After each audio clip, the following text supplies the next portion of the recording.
Today we will see therapeutic of hemorrhage in which we will study ipecac, phosphorus, hemamelis and millefolium. Ipecac में elements from injury. It is very great hemorrhagic remedy. Bleeding कैसा होगा तो profuse, bright red and steady. Ipecac हम nausea vomiting के लिए भी use करते हैं, तो ब्लीडिंग के साथ पेशेंट को नोजिया वॉमिटिंग एसोसिएटेड होगा. ब्लीडिंग फ्रॉम ऑल ओरिफिस, ये सिम्टम सब में लिखना है, जैसे कि eyes, nose, stomach, abdomen, kidney and lungs. Ipecac में एक्टिव एंड पैसिव हेमरेज होगा. Bleeding is always associated with oppress breathing, nausea, clean tongue and thirstlessness. Patient को थर्स्ट बिल्कुल भी नहीं लगेगी. सेकेंड है फॉस्फोरस. फॉस्फोरस में एलिमेंट्स फ्रॉम स्मॉल और कट इंजरी, पर्टिकुलर में great haemorrhagic remedy. Bleeding profuse, steady and bright red. Ipecac में सेम था, प्रोफ्यूज, ब्राइटेड, स्टेडी. इसमें भी सेम आएगा, प्रोफ्यूज होगा, ब्राइटेड एंड स्टेडी.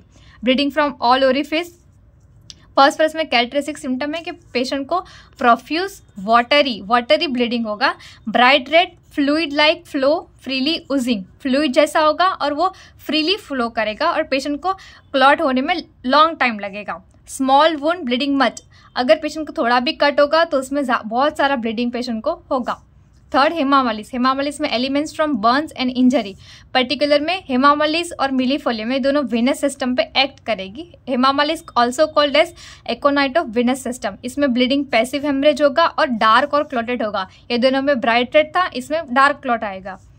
और वेन इन्वॉल्व है तो पेशेंट को डस्की पर्पलिश अपीयरेंस देखने को मिलेगा स्किन में with full veins. Sore, bruise, feeling all over body. There is much weakness with or without bleeding, prostration, out of proportion of the loss of the blood. अगर patient को थोड़ा ही bleeding होगा तो भी पेशेंट को बहुत सारा वीकनेस और प्रोस्ट्रेशन देखने को मिलेगा. It is useful in purpura haemorrhagica. Though the patient suffer from bleeding but the patient no anxiety. Patient को अगर बहुत सारा ब्लीडिंग होगा तो भी पेशेंट को कोई एंजाइटी देखने को नहीं मिलेगा.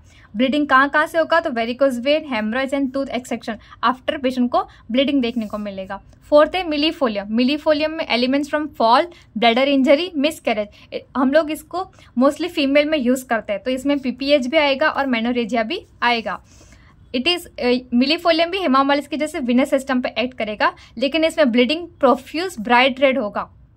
इपिकेक, फॉस्फोरस और मिलीफोलियम तीनों में ब्राइट रेड ब्लीडिंग होगा. खाली हेमामेलिस में डार्क ब्लीडिंग आएगा और मिलीफोलियम में प्लेनलेस ब्लीडिंग देखने को मिलेगा. मिलीफोलियम में विथ ब्लीडिंग पेशेंट को no fever, no anxiety and no nausea, कोई भी सिम्टम देखने को नहीं मिलेगा. Bleeding after fall, PPH and haemorrhage. Patient को मिलीफोलियम में एम्युलरेशन बाय डिस्चार्ज. अगर ब्लीडिंग होगा तो पेशेंट को अच्छा फील होगा. Bleeding from lungs, that is haemoptysis, bronchi, mouth, haematemesis, nose, epistaxis, stomach, bladder, uterus and rectum. एक बार हम रिवीजन कर लेते हैं. तो इपिकेक है, उसमें ब्लीडिंग ब्राइट रेड, प्रोफ्यूज और स्टेडी होगा. इपिकेक में नोजिया वॉमिटिंग एसोसिएटेड होगा. फॉस्फोरस में भी same profuse, bright red bleeding होगा, लेकिन पेशेंट को स्मॉल वुंड और ब्लीडिंग मच होगा. हेमामेलिस वो पैसिव हेमरेज है और वेनस सिस्टम पे एक्ट करेगा, तो इसमें डार्क और क्लॉटेड ब्लीडिंग देखने को मिलेगा. हेमामेलिस में पेशेंट को अगर थोड़ा ब्लीडिंग होगा तो भी पेशेंट को बहुत सारा वीकनेस देखने को मिलेगा. और मिलीफोलियम में profuse, painless, bright red haemorrhage होगा with no fever, no anxiety and no nausea. Thank you.